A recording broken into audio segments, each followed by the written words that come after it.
Great. I can hear you. Yes, I can hear you. Yay, we're live. We're live after a tumultuous afternoon of technical difficulties.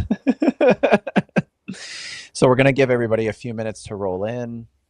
If you're joining us live, welcome.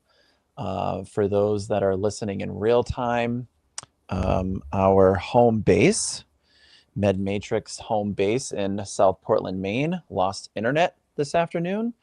So our very skilled marketing and media team has been very, very diligently trying to get Dr. Rose online, but she's here with us. So we are able to do the podcast. We were struggling. If you're joining live, we'd love to hear where people are from. So if you want to drop a comment in the comment box, if you're on YouTube or wherever you're listening to us, we'd love to hear where you're from. If you're from Maine, if you're from New Hampshire, New England, around the world, wherever you're from, we'd love to hear from you. We'd love to interact with everybody and see where everybody is. So we're going to give everybody just a minute to pile in before we get started. How was your day today, Dr. Rose? It was great, or at least up leading till when we lost the internet. Then things were a little chaotic around here. Yeah, we are very reliant on the internet. But other than that, it was a really good day. How about you? Yeah, it was a great day. Yeah, it was a great day. A couple new patients. So it was a good day. I didn't have internet. I'm home today, so I didn't have that problem, thankfully. Nice. A lot of people from New Hampshire are joining us. We got North Carolina. Yeah, welcome everybody. We'd love to hear from where you're from. So if you want to drop your hometown or your state in, we'd love to hear from you. So we're going to get started in a few minutes. Today's episode, for those that are joining us, is on a very, very important topic to both myself and Dr. Rose. I think we have an immense amount of experience with these different topics between the two of us. We're going to talk about Mast Cell Activation Syndrome, or MCAS, also EDS, or hypermobility syndromes, and POTS, or orthostasis and dysautonomia. Very, very interesting topic and how they're all connected. So I'm going to do just a brief introduction of the episode, and then we're going to get started. And for those that are filing in, welcome, and we're going to get started in just a minute. So what if the symptoms you were told are random, quote unquote, are actually connected? For many patients, the story starts with being called flexible, anxious, sensitive, clumsy, tired, or just stressed. Then the symptoms keep stacking up: joint pain, hypermobility, dizziness, rapid heart rate, chronic fatigue, digestive symptoms, headaches, flushing, allergy symptoms, and allergic reactions, brain fog, and feeling like the body is constantly reacting to its environment. That is why more people are talking about the connection between Ehlers-Danlos Syndrome, also known as EDS, POTS, and MCAS, Mast Cell Activation Syndrome. These connections are often discussed together because they can involve connective tissue, the autonomic nervous system, immune signaling, gut health, inflammation, and whole body regulation. This conversation can get confusing fast. Not everyone who is hypermobile has EDS. Not everyone who gets dizzy has POTS, and not every single allergic reaction is MCAS. Not every patient needs the same plan. This matters because patients with these symptoms often spend years searching for answers.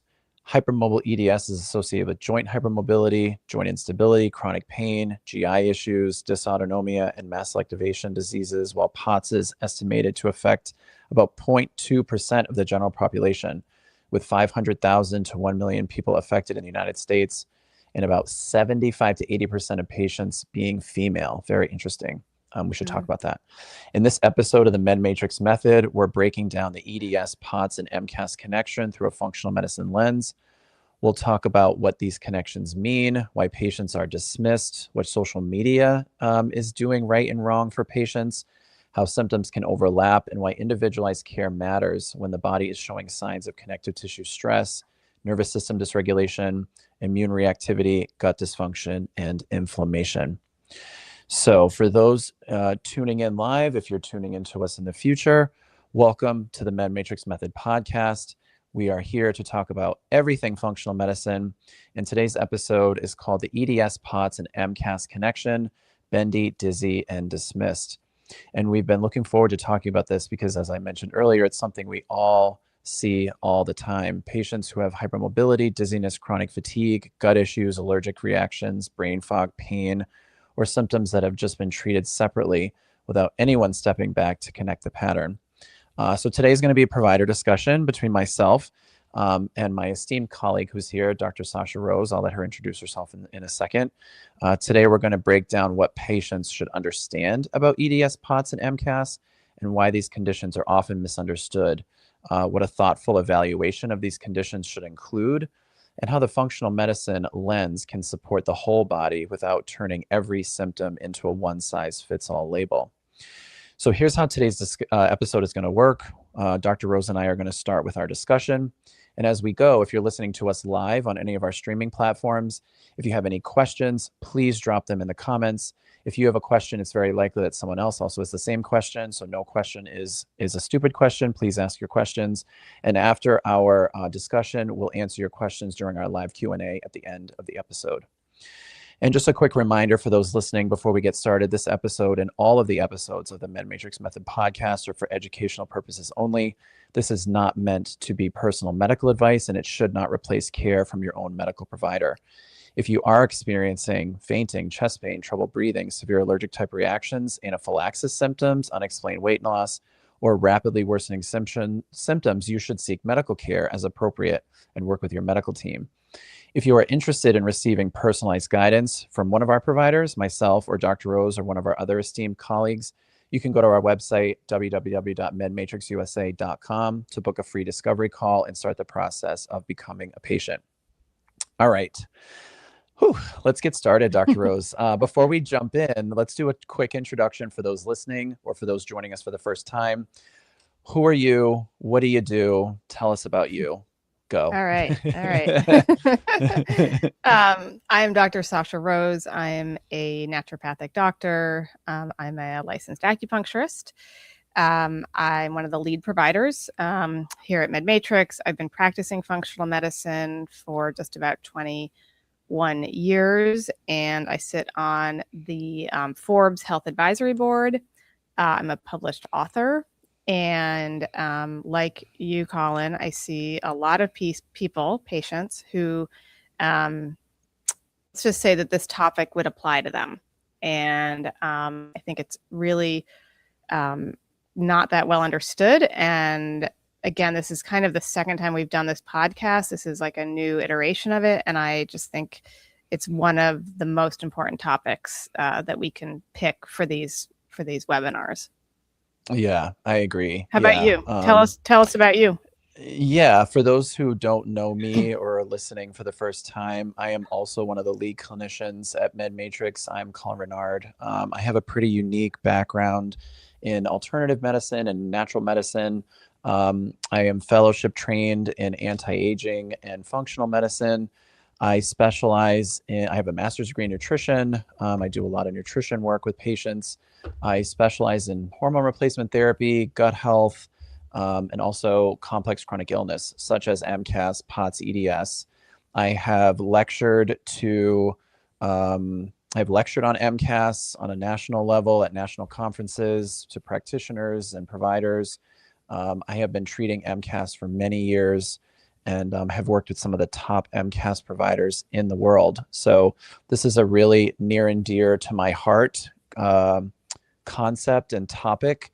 And between the two of us, I think we have seen a lot of this in our careers. So I'm really happy to have this conversation. So I think the best way to get started for those that are listening is, what the heck are we talking about?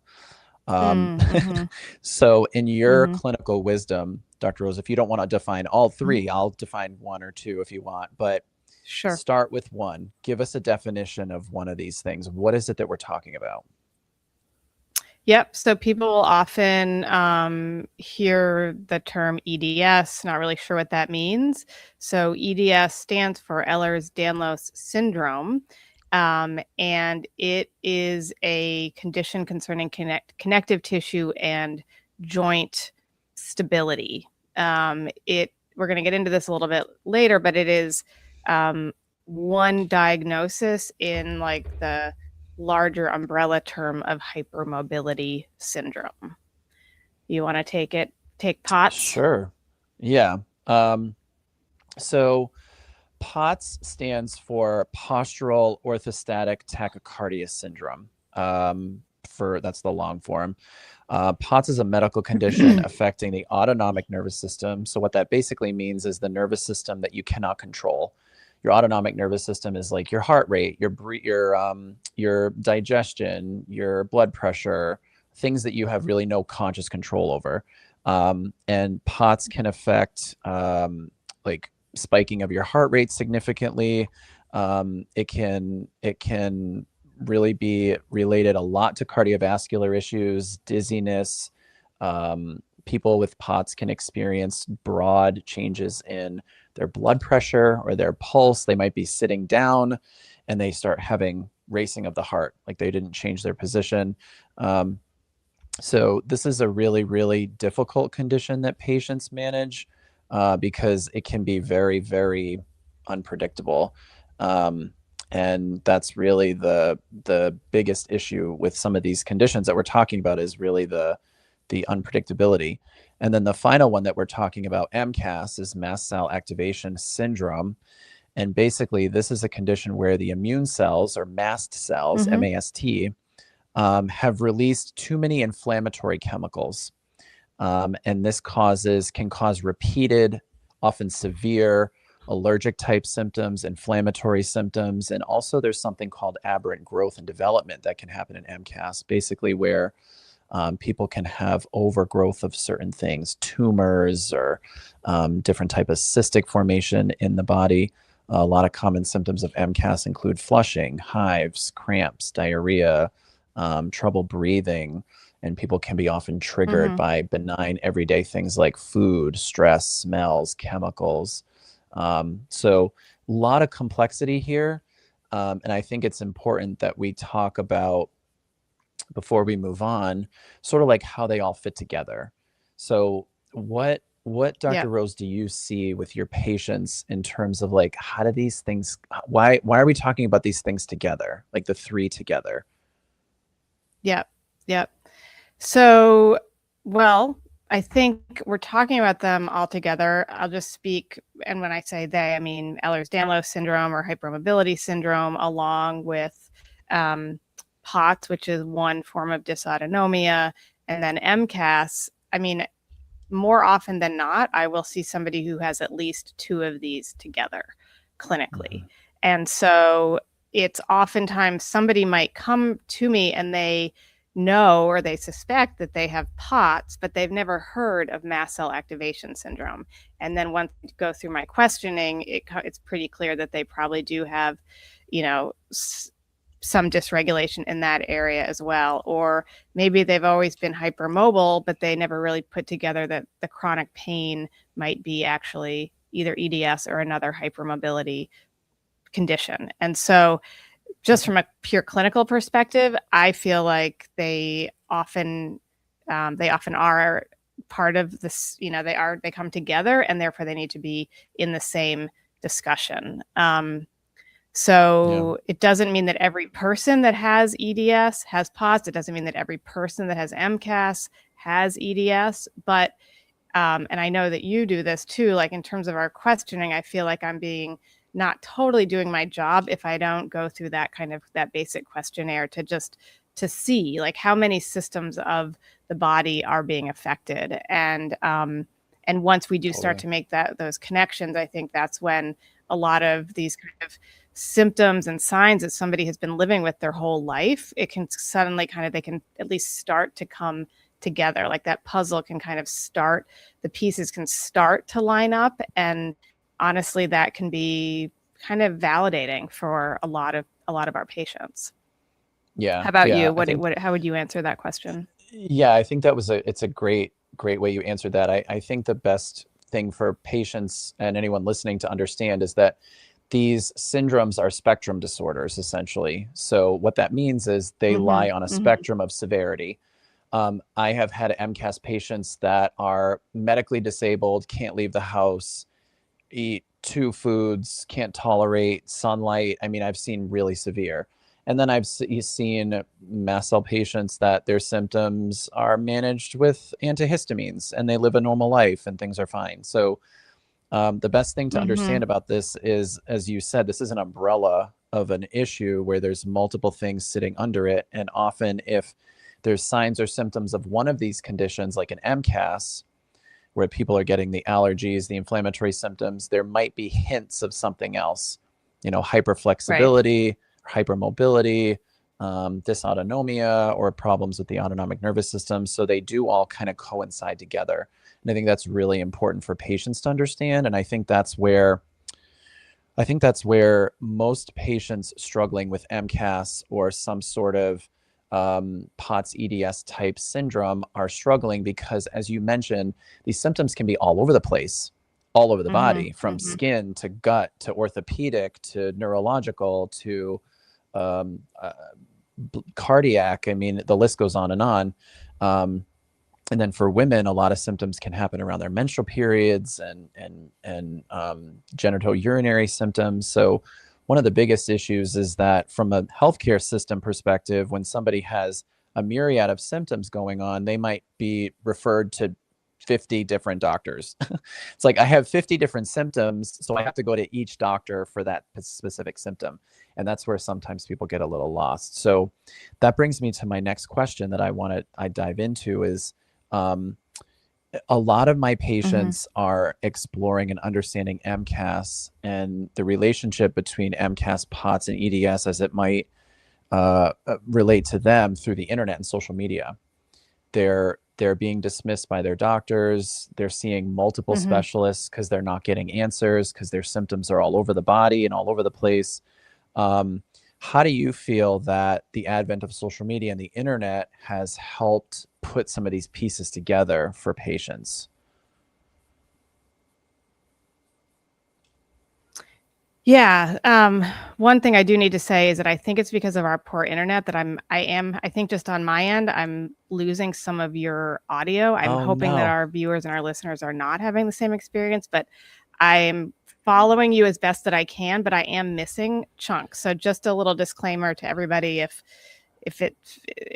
I have to ask you to repeat something, that's why. It's not because I'm not paying attention. Sorry. It's because it's a little disjointed in terms of the audio. Technology. Did you hear my question, Dr. Rose? It's a really good question that you ask, which is really, which I'm pretty sure was about the role of social media and internet in terms of like validating and explaining these conditions, the EDS, POTS, and MCAS connection. And I think that where social media has kind of actually played a really positive role for a lot of people is that they have come from feeling dismissed. And as you said, because these conditions span many systems, it doesn't really fall into, like you said, cardiology, neurology, orthopedics. And so people often feel they're passed around. It's just none of these conditions are well understood and by most providers. And so patients, unfortunately, will often get misdiagnosed, dismissed, et cetera.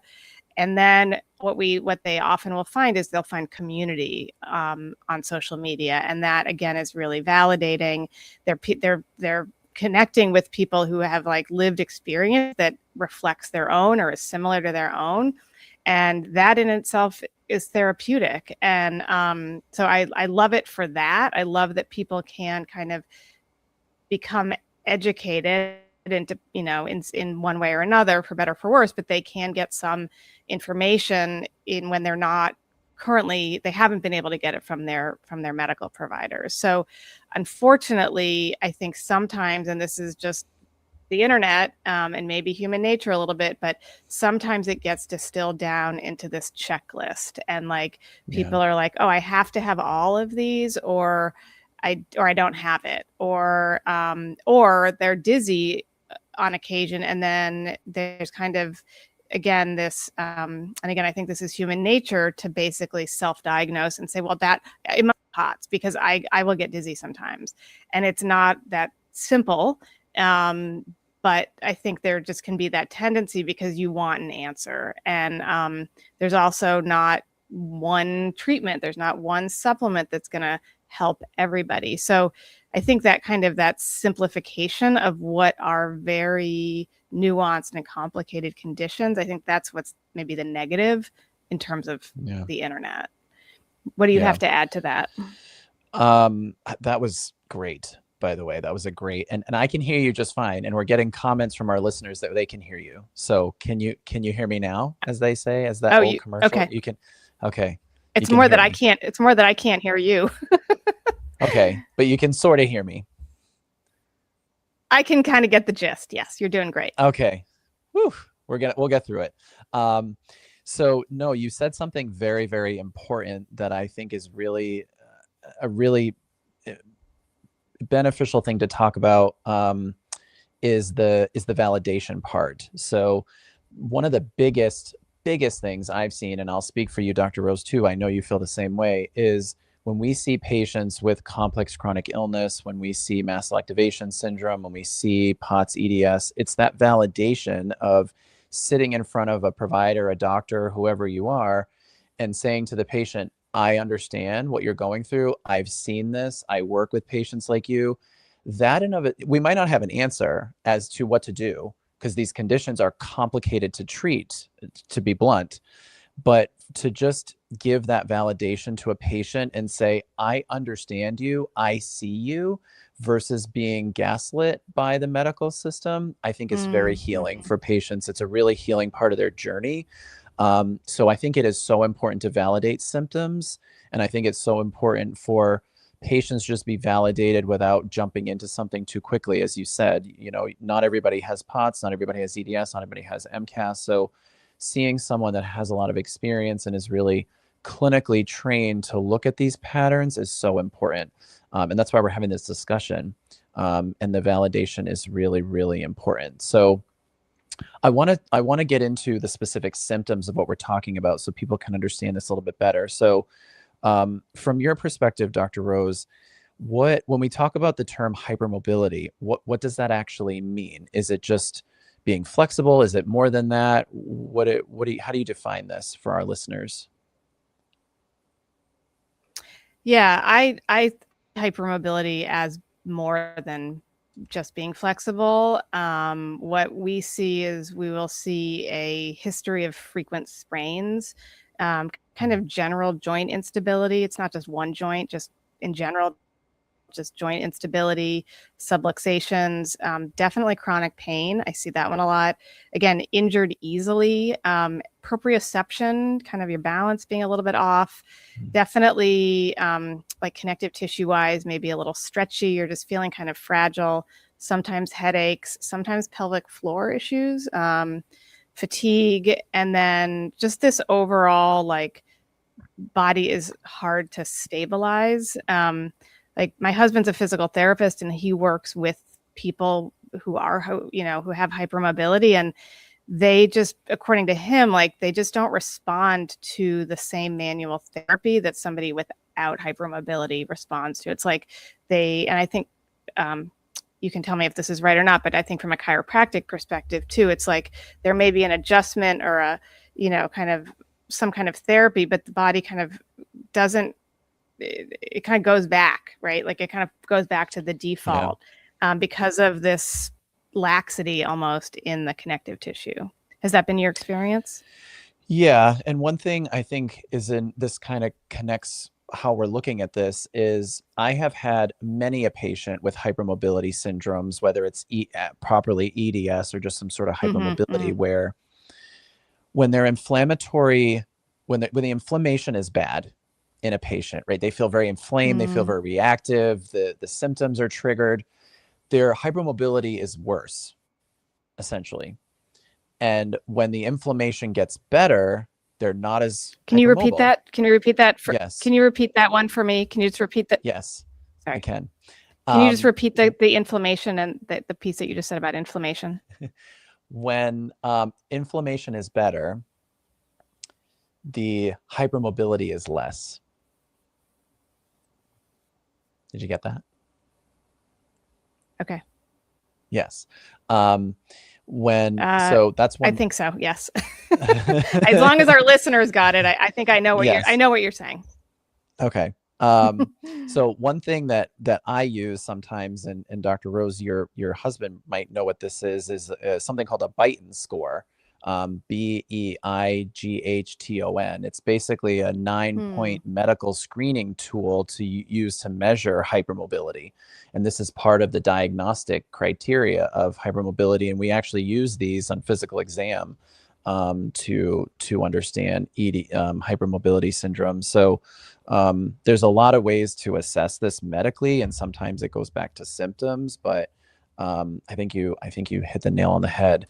And one thing I want to talk about next is sort of this dysautonomia thing we're talking about when we're talking about the autonomic nervous system being sort of out of whack, if you will. So to reiterate, the autonomic nervous system, for those listening, is part of your nervous system that you do not control. Your heart rate, your blood pressure, your digestion. So dysautonomia is really a general term for the autonomic nervous system misfiring. It's just not working right. So a lot of common symptoms of dysautonomia can be dizziness, lightheadedness, especially if you stand up too fast. You can get tachycardia, which is heart rate is too high, or heart palpitations, your blood pressure can change. It can be too high, too low. Extreme tiredness, or trouble exercising or exercise intolerance, digestive issues like nausea, slow stomach emptying, and then also trouble with your body temperature where you can't regulate it. It goes up and down on its own. You might sweat kind of inappropriately. You might be too cold when it's hot, or vice versa. So that's kind of part of this whole triad piece. And then I also want to talk specifically about MCAS, or Mast Cell Activation Syndrome. So for you, Dr. Rose, I hope you can still hear me. For those listening live, we are having internet connections in our home studio where Dr. Rose is located. So she is having trouble hearing me, but I think she's transmitting well to our audience. So just bear with us. In your clinical opinion, Dr. Rose, how would you categorize some of the most common symptoms of MCAS? You know, is it always just allergies, or what else are you seeing with MCAS? Right. I actually understood that question, Yes. which is a great start. I think oftentimes, if people have heard of mast cell activation syndrome, they often will think that it's like, that you're kind of sneezing all the time, or you're, congested all the time. And yes, it can definitely include kind of the respiratory system, the sinuses, but we also see, like this is again what I see clinically often, is a tendency to flush, maybe even to get hives, just a general itchiness, like the skin has this kind of like tendency to itch, and that often is connected to heat, like a heat intolerance or an exertion intolerance, where running or taking a hot shower, that kind of thing, will trigger hives, itching, flushing, etc. General swelling, and this isn't just kind of like edema or swelling of the ankles. It's just kind of like a swelling in a lot of parts of the body. Sometimes, again, that respiratory stuff, the wheezing, the throat tightness. And then this one, I think, is maybe the lesser understood of aspect of mast cell activation syndrome, which is the GI, the gut stuff, right? So maybe there's a tendency towards nausea. There's a tendency towards some cramping, diarrhea, just kind of like your gut, stuff has been off for a while. And then sometimes a change in blood pressure. So low blood pressure, again, that kind of faintness. And this is where it kind of potentially bleeds into the POTS or the dysautonomia piece of things. And again, as we keep on saying, is that these are oftentimes reactions that span multiple body systems. And so it's not just the respiratory system. It's not just the digestive system. And that's where it can kind of be confusing for the patient, confusing for the provider, confusing to diagnose. But that's, I guess the question being specific to kind of allergic type symptoms, those are the ones that I see. Does that track with what you see clinically? Yeah, no, totally. And it's like you said, all over the body, different body systems, very much the skin to the gut to the reproductive system, women with periods, all kinds of things. And I want to make something clear for those that are listening. Mast Cell Activation Syndrome is not mastocytosis. So mastocytosis and MCAS are both mast cell disorders, but they're very distinct. So mastocytosis involves an abnormal buildup of too many mast cells in the body, while MCAS features a normal number of mast cells that are inappropriately overreacting. So basically, mastocytosis is like an overproliferation of the mast cell tissue, and this is often linked to a specific genetic mutation. There's different types of ways that mastocytosis is manifested. There's cutaneous issues, there's systemic issues. So this is much different. This is almost like a cancer of the mast cell versus, where it's over proliferating, versus the MCAS is you have a normal number of mast cells. They're just hyperactive. So I want to make that distinction very clear for those people listening. So one really important thing I want us to talk about as we move on to how these connections are playing a role is, you said this very, very eloquently before, is people appear normal. You see your doctor, you see your specialist. I've had patients with upwards of 50 specialists before they came to me to get an MCAS diagnosis. And, they're all told, you look normal. Well, your labs are normal. Basic labs are just not capturing the joint instability, the orthostatic heart changes, right? The mast cell mediator, inflammatory chemical release. Normal labs are not capturing the gut issues, the gastroparesis or the gut motility issues. You can't really capture food reactions or chemical sensitivities, or, a reaction to a smell or a perfume on a lab. You can't capture symptoms triggered by postural change on a lab, or temperature change. I think that's really important that people understand, because that's what we hear all the time is, I've seen every specialist there is. They're all telling me I'm normal. What the heck? Why am I being told I'm normal? Why are my labs normal? Do you have anything to add to that, Dr. Rose? Just that it can really add to the frustration, right? Like it, sure. Like, I mean, it is the frustration. It is, it's, people really don't feel well in a lot of different ways. And yet the basic labs really are normal. Like, nobody's lying to you. They are normal, but it's not, as you said very well, it's not really capturing the underlying issues. Yeah. Yep. One really important point I want to make as we move on this very important topic is the nervous system and the immune system is really what we're talking about. Mast cells are part of your immune system. They're one of your white blood cells. And then the nervous system is also playing a role with this dysautonomia, right? That's part of your nervous system. The autonomics are merging. So how do you, Dr. Rose, connect all of these systems? The connective tissue part, the nervous system, the immune reactivity, how do these go together? Like, logically explaining it to like a fifth grader. So not making this super medical, but how do you explain this clinically? Right. So fundamentally, like, how can connective tissue, the nervous system, and immune reactivity all affect each other? Which is really, again, I think part of what I find fascinating about these kind of three syndromes and they're kind of like the Venn diagram of these three. A lot of different ways, I guess, is the simple answer. The longer answer is that connective tissue does affect stability and blood vessel support. Dysautonomia, which, as we've said, is that dysregulation of that autonomic part of the nervous system.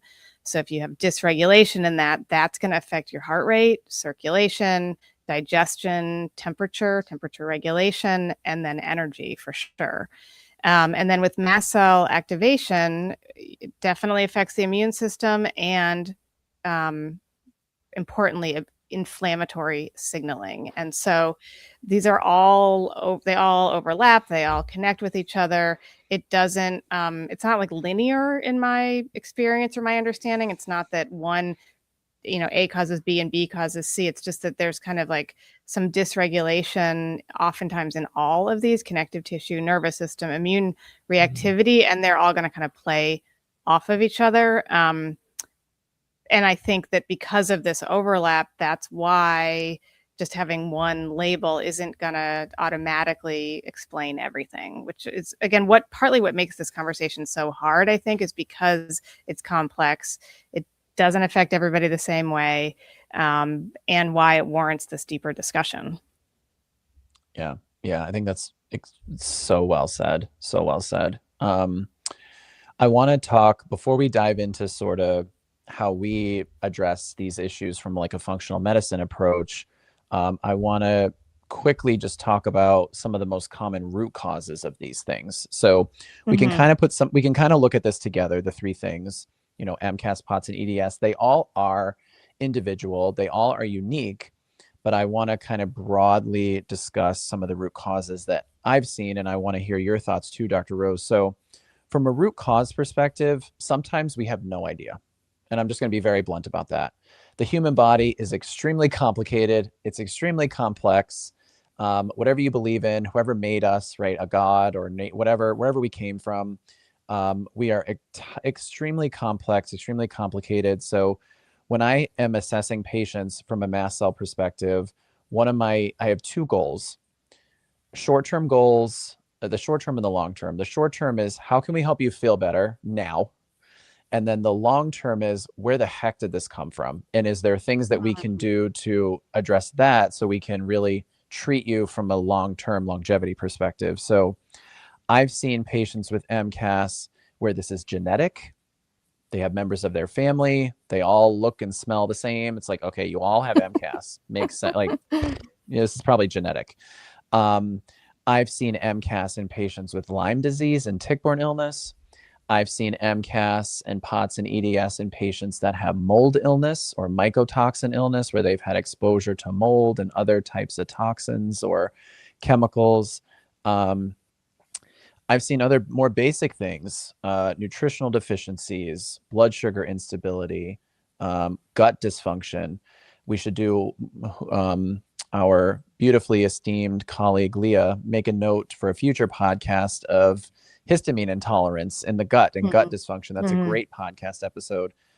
People with MCAS and these syndromes often struggle with histamine intolerance. Histamine is an inflammatory chemical that comes from food and other substances. So there's a lot of gut dysfunction that can happen from ingesting histamine. Stress is a big one that can drive these syndromes. Trauma, huge dysregulation or huge dysregulator of the nervous system and the immune system. I've had a lot of patients, especially women, and I'm not saying that to be sexist, it just is. I find that most of my patients with MCAS, POTS, and EDS are women, the fair majority. And some women have struggled with rape, abuse, domestic partner abuse, childhood trauma, some sort of interpersonal relation trauma, and that can trigger the immune system and the nervous system to be really dysfunctional. And then environmental things, whether it's, like I talked about earlier, a mold, a chemical issue, someone living in black mold for years, or their workplace had mold. So those are some common things I see. What are your thoughts, Dr. Rose? What do you see? And have I missed something? Yeah, no, I think you said it really well. I think one thing, just for me clinically, like I have treated digestive health conditions for years and years as a bit of a subspecialty, and hundreds of patients with SIBO, which is small intestine bacterial overgrowth, and as I know you have as well, and sometimes even small intestine fungal overgrowth. And the vast majority of patients do get better with kind of some of our standard protocols, from a functional medicine perspective. But there are those patients that just don't respond the way that most do, and a lot of that kind of smaller percentage of patients, I think a lot of those, there is that MCAS, that histamine instability, and sensitivity that's kind of playing a role, and it often gets missed. I think even among people who are kind of treating SIBO and looking at gut health at it from a deeper level, there's not always that recognition of the MCAS piece that can sometimes play a role. So I think that's just an important clinical note. Yeah. We need to do an episode on histamine intolerance and gut health, and it's so linked. And really, histamine intolerance is a gut health problem. That's where it starts, right? That's what I've seen. Yeah. So to kind of bring this back to us as functional medicine clinicians, right? How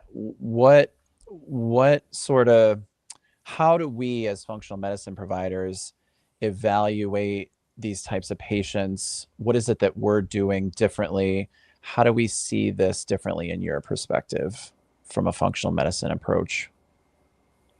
I want to answer that. And then I do want to say one other thing before I get to that, which is just while we're still on kind of this overall symptom pattern of like people that maybe have, some degree of hypermobility, dysautonomia, certainly the mast cell piece is that, and I'm just thinking about this one patient that I saw today who does have definitely POTS, and I think some of the mast cell piece too. And she's just a really good example of what you and I see every day with patients like this, which is a hypersensitivity. And that doesn't just mean to histamine, it's really to medications and supplements and just like environment in general, right? So yes, it's like the odors in the fragrances in a store, and even socially kind of being overstimulated. But in terms of important information for the prescribers and the providers of those patients,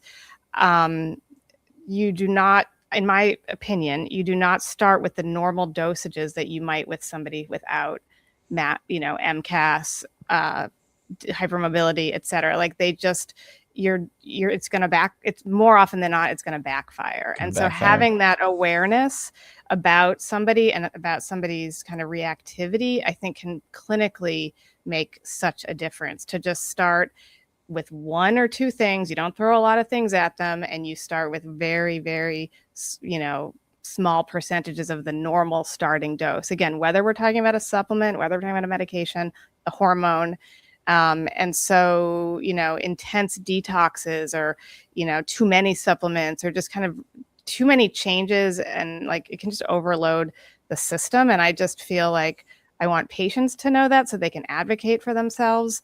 And I think if there is anybody out there listening who is a provider or a prescriber, I think it's just really important. Yeah, that's a great point. I'm glad you brought that up. And this is a great place where our compounding pharmacies are our best friends. I've made very good connections with the pharmacists at compounding pharmacies, because it's like, okay, I have a patient that can't tolerate a certain medication because it has a dye in it, right? All the medications now, they're pink or they're blue, or it's like, that doesn't need to be in there. Or they can't tolerate the capsule, or they can't tolerate the filler. So we have to compound it special, so it's just the medication and none of these other fillers. So great point to make. Yeah, I think that's super important. Right. Circling back to your original question, which I interrupted both of us. No, so it's fine. I think you were asking about kind of when somebody's coming here, how is our evaluation really kind of looking at maybe the real pattern or the real picture, and how is that different than what somebody might find on the internet, or how they might kind of self-diagnose on the internet. And I think it's a lot. It includes really a detailed symptom timeline, the Baton score, which I think you mentioned earlier, hypermobility screening, the orthostatic vitals, table testing when appropriate, cardiac evaluation if it's appropriate, the allergy immunology evaluation if MCAS is suspected, GI evaluation, nutrient labs, inflammatory markers, thyroid markers, and I think what's maybe hopefully evident in all that is that your functional medicine provider might not do or be able to do all of those things, but they should be able to know when to refer, in my opinion, right? Yeah, I think it's a good point, because I'm gonna say this very in a nice way. you could be a great functional medicine clinician. You may know diddly crap about MCAS. So if you are struggling with something in the midst of what we're talking about, you need to find a clinician. They might not even be a functional medicine practitioner. They might be a mast cell specialist, right? They might be a naturopath or an MD or even like a chiropractor or something, but they have knowledge of Mast Cell Activation Syndrome or these syndromes that we're talking about. So I would argue that allergy immunology does a very poor job of identifying MCAS. I would also say that gastroenterology, the GI doctors, do a poor evaluation of identifying MCAS. So when you're looking for someone to evaluate you, you really need it to be someone that understands the syndromes, and they could be the best functional medicine, whatever, ever, but they might not know anything about what this is. So the nuances, as we're talking about, right? The nuances in understanding how to prescribe medication, how to evaluate, how to treat, how to come up with a treatment plan, how to diagnostically look at this from a whole system perspective. You really need somebody that understands this. And also on that same topic, I think it's important because you need to rule things out too. You need to understand if there's an autoimmune disease. You need to understand if there's medication issues, if there's thyroid dysfunction, anemia, nutritional deficiencies, some sort of GI disease or other medical condition that can overlap with these symptoms. Because the really big thing here is most of our patients that struggle with these syndromes are seeing 10, 20 plus specialists, and they're all being ruled out for all the bad stuff, right? You don't have cancer, you don't have this, you don't have that, you don't have this. So it's like, well, what the heck do I do have then? It's like, okay, you probably have this then. If we've ruled out all those bad things, this is where a clinician like you or me comes in and says, okay, we've figured out it's not all these other things. This is what we're working with. So that's what I think is really important. Yeah. I think what I know you and I see, or I oftentimes, like if somebody does have, say, tachycardia, right? Yeah. And they're often sent first to the cardiologist, and the cardiologist will often say, yep, your heart's fine, and then maybe they're sent to neurology, and maybe someone along that road will maybe come up with POTS, but often not. And because oftentimes it's that rapid heart rate, that tachycardia, that is the for good reason, it's like the thing that really is the most disturbing for somebody, and it does need that you should see a cardiologist. Right. But, but then if the heart's fine and everything, there's nothing wrong with the cardiovascular system, then what? And that's, as you pointed out, that's where, somebody who really kind of has some experience and training in this that's important. Yeah. And that's like, I will use the specialists, right? If I'm suspecting gastroparesis, which is slow intestinal motility, I can't figure that out, right? Go see the GI doctor, have the test done, and then come back to me. If there's a tachycardia or cardiology, go see the cardiologist, have them tell you there's nothing wrong, then come back to me. Go see the immunologist, rule out some of these, and then come back. So it's really about using the specialist to our advantage to rule out all the bad stuff, and then we can start to whittle down the differential diagnosis to say, yes, this makes more and more sense that it's MCAS. It makes more and more sense that it's dysautonomia. And that's part of the plan, right? That's part of, the how we look at this holistically, and it's how we understand all your symptoms. It's how we understand how to treat you.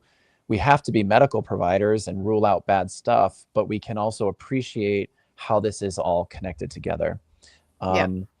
So we have tons of questions, Dr. Rose, from our audience. I want to make sure we get through all these. So I'm going to start answering them now, so we have plenty of time, because I am so thrilled with all of our response from everybody. And then we can kind of wrap up after that. So thank you guys for checking in from where you're from. This is really exciting. We have people from North Carolina to Maine to New Hampshire to Massachusetts. So I'm just trying to go through the list to find where our questions start. So I'm just going to read one. There's a question in here from Amber. How have you seen historically that symptoms can emerge or become worse around puberty for women? This is a great question.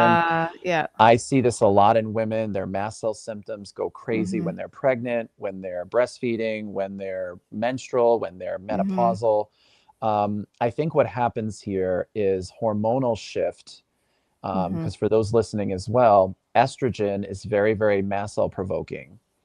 The estrogen molecule can be very, very provoking of MCAS symptoms. So I see a lot of dysregulation for women at various times when their hormones might be going a little crazy. Pregnancy, menstrual periods, menopause, all of that. What do you see? Do you have anything to add to that? Yeah, I think it's those fluctuations in estrogen, which again, like we do see during puberty, pregnancy, postpartum, perimenopause, and that can definitely, as you said, it really can kind of trigger those histamine reactions that, or even the dysautonomia symptoms that were maybe kind of there but not terrible, and then all of a sudden they kind of blow up. So and again, we've talked about how most of our patients with these syndromes are women, and I don't think that's a coincidence. Yeah, I don't either. I was diagnosed with POTS at age 49 and fibromyalgia at age 39. I'm 50. I didn't have symptoms except for a bout of dizziness during my teen years, but am hypermobile. Can a person have EDS but not? Oh, we didn't get the rest of the question. So we're not giving medical advice to this person, but can a person have EDS but not other things? Yes. This person's also said she finished. Wait, I think she's finished. This person's finishing. Oh, can a person have EDS but not have symptoms till later in life? Perfect. Yes, definitely. A lot of my patients are older, and a lot of times it's just because things progress over time and they don't get an answer till they're older. Do you have anything to add to that? Just again, I mean, it's potential. I don't know if this is a male or female person, but there's that there's a lot of things that can happen as we get older, including those hormonal shifts. Even we've used the term inflammaging on this episode. So a lot of things can kind of contribute. So if you had a relatively low level of inflammation, and then as you get older, that creeps up, all these things can be compounded. Yeah. Can you address the idea of chronic pain and day-to-day stiffness getting in the way of performing the mobility tests? Is a picture of me doing it sufficient? So, again, we're not trying to diagnose anything in anybody, but mobility testing is just a part of a diagnosis of a hypermobility syndrome. We understand that things get in the way. We understand that things change. It's not just things are not perfect. I don't know do you have anything to add to that? I don't. I mean, I personally don't really do the mobility test, so I'm kind of relying on other providers for their information when it comes back to me. So I can't really answer that from a real clinical experience. Yeah, in person, I'll do the bite and score as we've talked about, but it's diagnosis of these conditions is not just based on one metric. Right. If a patient has chronic pelvic SI and low back pain, pelvic floor dysfunction, some hypermobility, but doesn't meet each EDS criteria and symptoms that aren't fully explained by imaging, what would your step-by-step evaluation be to determine whether this is hypermobility syndrome, dysautonomia, POTS, or MCAS? Great question. I think that's like the summation of what we've talked about. I think, again, this isn't necessarily about criteria because EDS is a very specific genetic diagnosis that needs geneticists typically to do the testing. So when we are looking at hypermobility as a spectrum disorder, MCAS as a spectrum disorder, POTS, we're looking at this from different severities. So there are certain criteria, quote unquote, for MCAS from blood perspective and certain diagnostic tools. You mentioned, Dr. Rose, the tilt table test for POTS, which is often done by cardiology or neurologist. But a lot of these diagnoses are often based on clinical presentation. Do you have anything to add to that? No, I just think that's a good point, that that spectrum disorder. So it's like with a lot of these things, it's not like you have it or you don't have it, right? It's like there's degrees of it.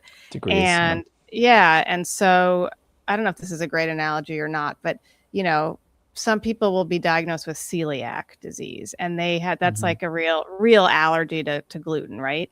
There are so many people who have a sensitivity or an intolerance to gluten, but they're going to have a negative celiac test. Like, basically, there's a lot to be said, I think, for the clinical assessment with these things. And kind of like this writer says, you might not have EDS, but you can certainly have, hypermobility, and Totally.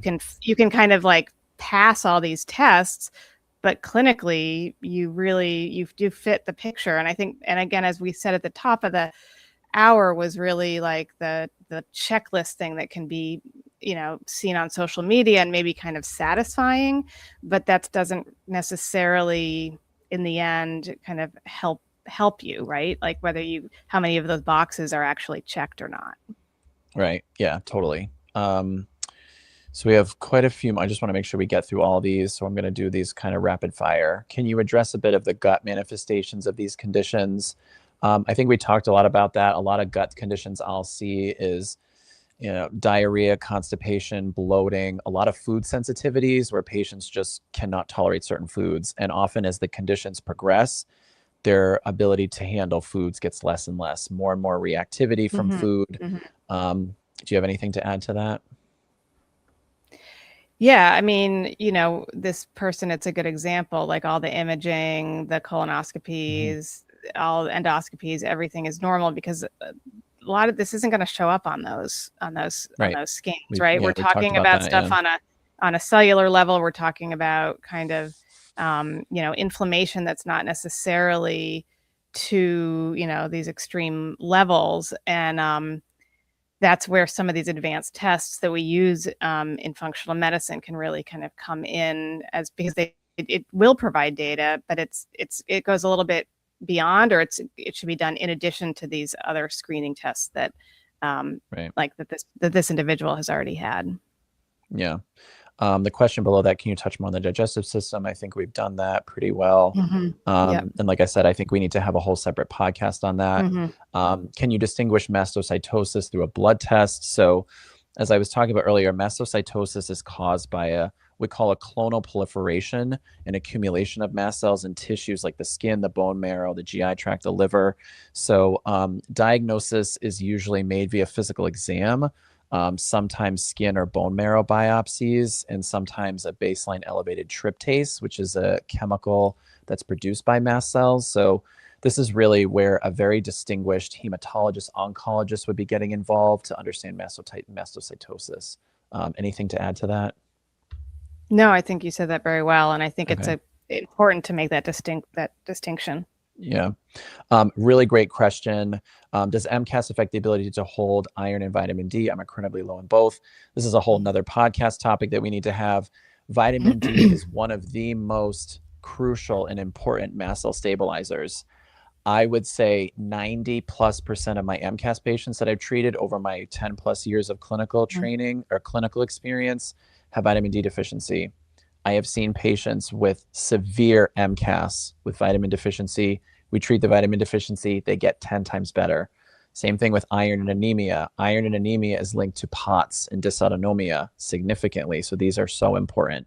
What would you say? Anything to add?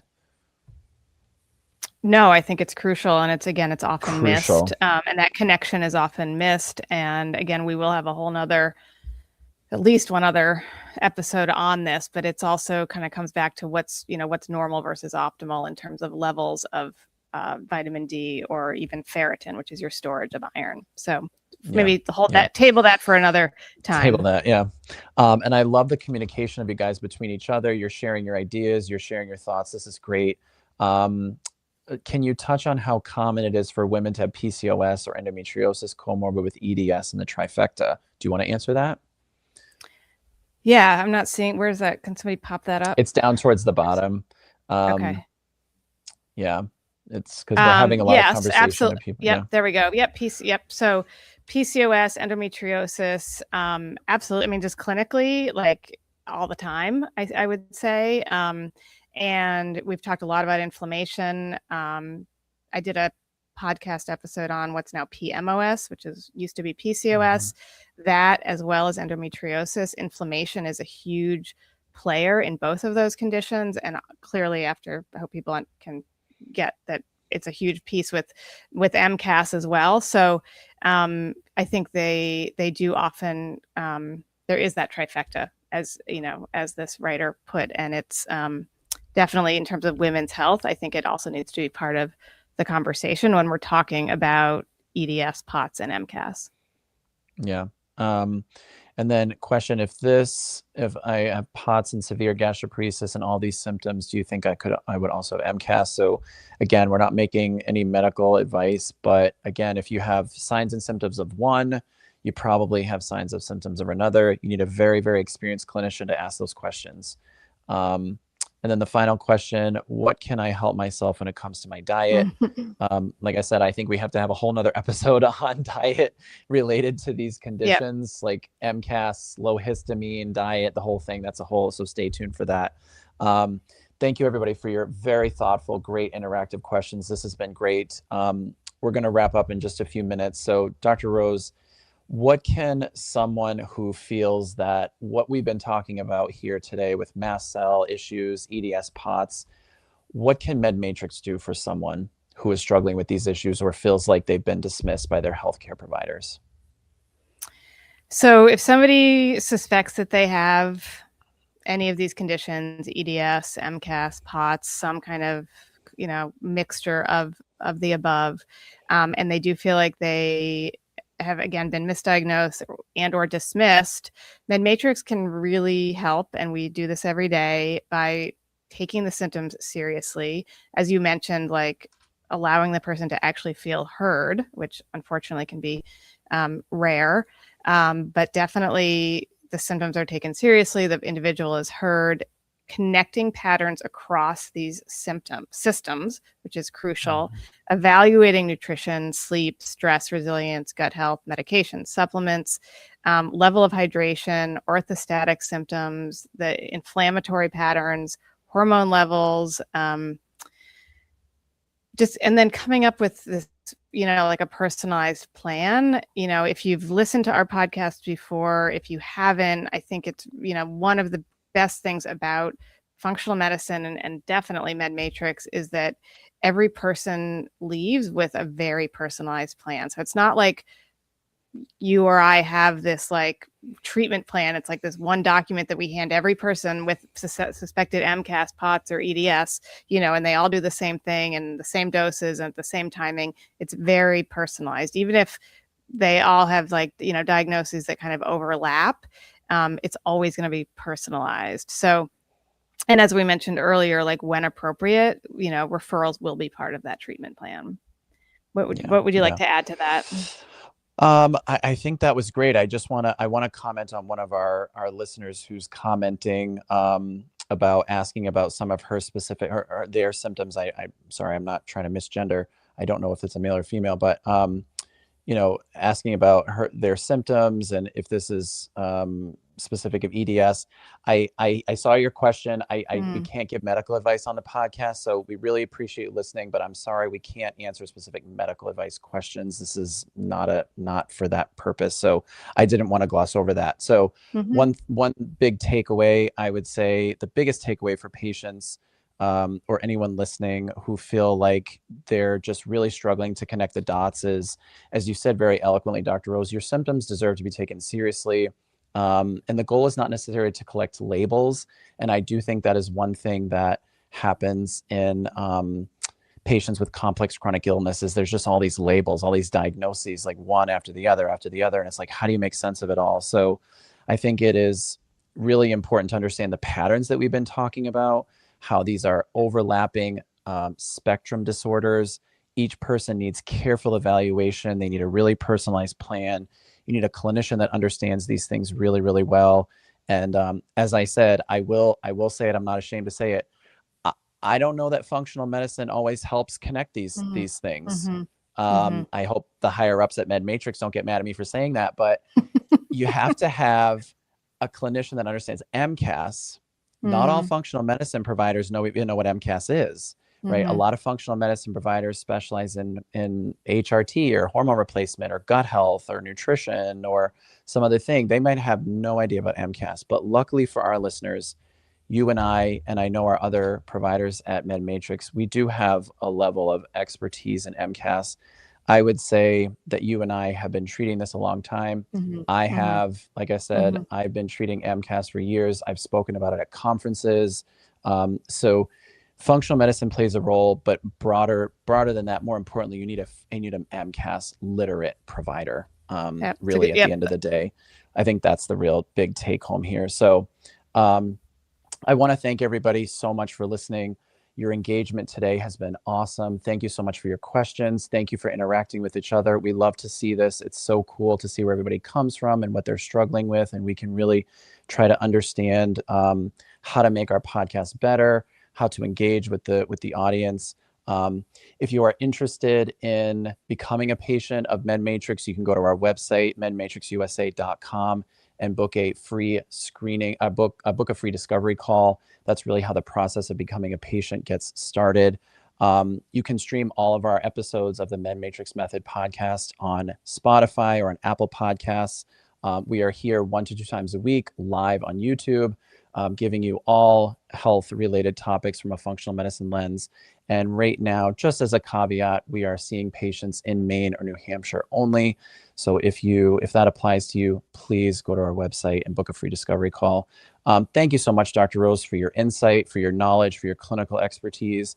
I am sorry for those listening. We had a little bit of a technical difficulty today with some internet in our home studio, but we got through it, and I hope everybody had a great time. Thank you, Dr. Rose, so much. Thank you, Colin.